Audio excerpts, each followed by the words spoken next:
Ernesto, muy buenos días. Te saludamos con muchísimo gusto, Priscila Cárdenas y Denise Robles, y para que nos platiques, impactante lo que señalas en tu crónica, como siempre, muy bien escrita y bueno, retrata, como bien lo mencionas, lo peor de la prehistoria electoral. Muy buenos días.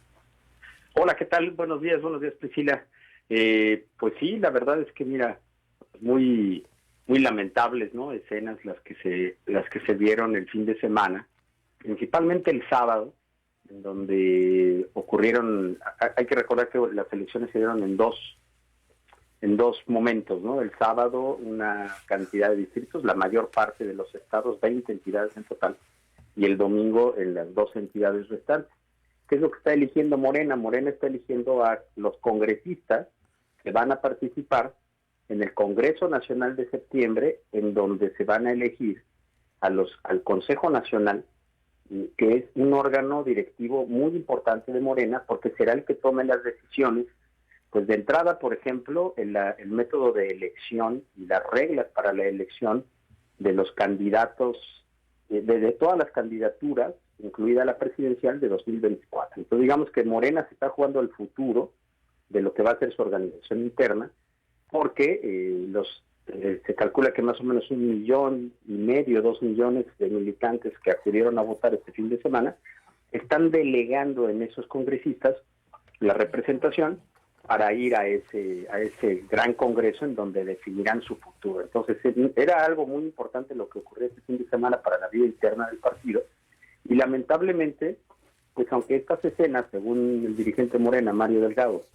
ocurrieron en algunos lugares de manera aislada, pues la verdad es que sí dejan ver que se llevan pesado, por decirlo de alguna manera, ¿no? Y fue más allá de las escenas de violencia, que sí son muy aisladas, lo que sí fue generalizado fue la denuncia de que el rival quería hacer trampa, es decir, repartir papelitos para que la gente ya supiera por qué congresista votar.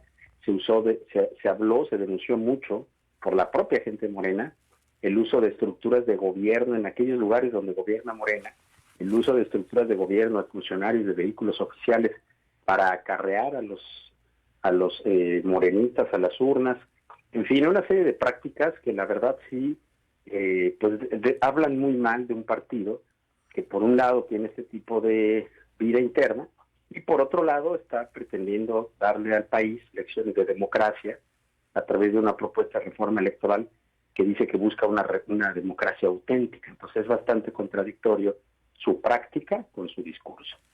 Llama la atención que fue cuando en 16 de las 20 entidades donde se reportaron anomalías, pues Delgado salió a decir que únicamente se anularía la elección en aquellos distritos donde plenamente se hubiese comprobado que hubo acarreos. Sin embargo, previamente había señalado que el acarreo era cuando un grupo de personas se les comisionaba para votar por alguien en específico, pero no trasladar gente para que votaran libremente.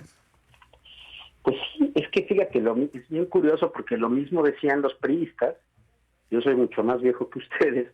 Yo me acuerdo que en los años 90, cuando uno cubría elecciones y reporteabas que había habido acarreos, los priistas decían que eso no era acarreo, que lo único que estaban haciendo era facilitar el transporte de la gente para que fuera a votar, porque eso no era acarreo.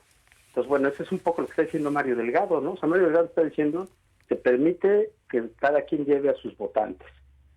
Pues eso no era lo que denunciaba Morena, no era lo que denunciaban cuando estaban en el PRD, no era lo que combatieron durante todos los años 80, 90. Es decir, sí, la verdad es que sí da mucho de qué pensar, de qué hablar, este tipo de prácticas, y sobre todo que el dirigente nacional de Morena las avale diciendo, redefiniendo el concepto de acarreo, ¿no? Ahora resulta que si tú llevas a alguien a votar, pero no hay un video, no hay una prueba de que lo estás coaccionando para que vote por determinada opción, la que tú quieres, pues eso no es acarreo, eso es facilitar el transporte. La verdad es que sí habría que ver hasta qué punto, mejor dicho, fue libre la voluntad expresada en estos comicios, si consideramos que al mismo tiempo de esta facilitación de transporte hay muchísimos testimonios, sobre todo en Ciudad de México, en Veracruz, en Chiapas, pero ayer incluso en Durango. Hay muchos testimonios y muchas pruebas que quedaron ahí en redes sociales de gente que traía un papelito engrapado donde se le indicaba por quién votar, por quién había que hacerlo. Entonces, la verdad es que me parece que sí es algo que, pues si Morena quiere realmente hacer en serio un proceso democrático, pues debería de investigar y efectivamente, como dice Mario Delgado, pues donde lo tengan comprobado, que es en bastantes lugares, pues anular esas elecciones, ¿no? Y ver qué sucede. Las denuncias, los robos y los videos de lo ocurrido pues circularon este fin de semana en las redes sociales, llamando bastante la atención. Estas imágenes donde se arrebatan las urnas, donde mujeres pelean entre sí, y bueno, sí sorprende que siendo todos afiliados a un mismo partido político, y un partido político que apenas con 8 años de existencia ha sido considerado el más exitoso en el siglo XXI mexicano, pues que exista tanta desigualdad entre personas que están luchando por una misma causa, Ernesto. Sí, mírate, a ver, Morena en 8 años, pues sí ha sido el partido más exitoso, ha sido el partido que se ha beneficiado del derrumbe de los 3 partidos tradicionales, digamos, de la transición, PRI, PAN y PRD. Esos partidos han perdido una cantidad enorme de votos.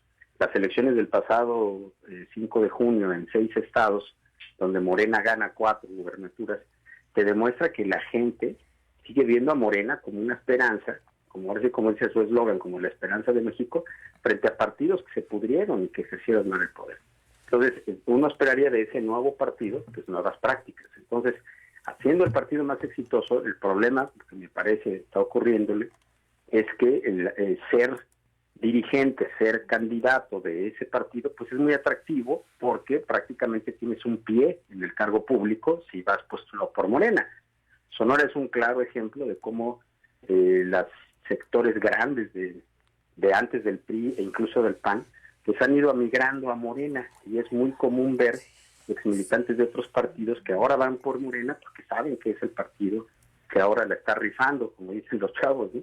Entonces se vuelve tan atractivo que la disputa interna por esas posiciones se resuelve de una manera muy agria, es muy intensa la competencia, y lo que ahorita está de telón de fondo de todo esto, Priscila, pues es la elección de la candidatura presidencial de 2024.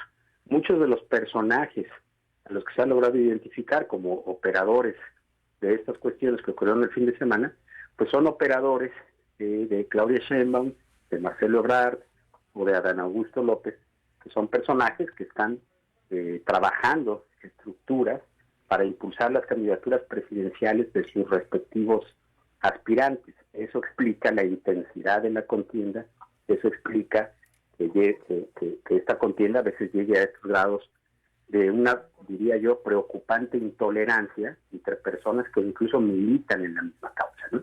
Cuando uno ve a 2 señoras golpearse, arañarse, tirar una al suelo y todavía patearle la cabeza, pues sí dices, híjole, estas 2 personas en el fondo tienen la misma idea, ¿no? Que es que Morena sigue en el poder. Entonces, esa intolerancia creo que es muy preocupante. Esa intolerancia y el apasionamiento, todos los apasionamientos, sea por el poder, son peores. Ernesto, pues te agradezco muchísimo tu colaboración esta mañana en Proyecto Puente. La crónica de Ernesto Núñez está en Aristegui Noticias, La democracia según Morena fue titulada. Excelente texto, Ernesto, y bueno, nos mantenemos en contacto. Muchísimas gracias. Un saludo hasta Sonora. Un saludo, Ernesto Núñez, periodista.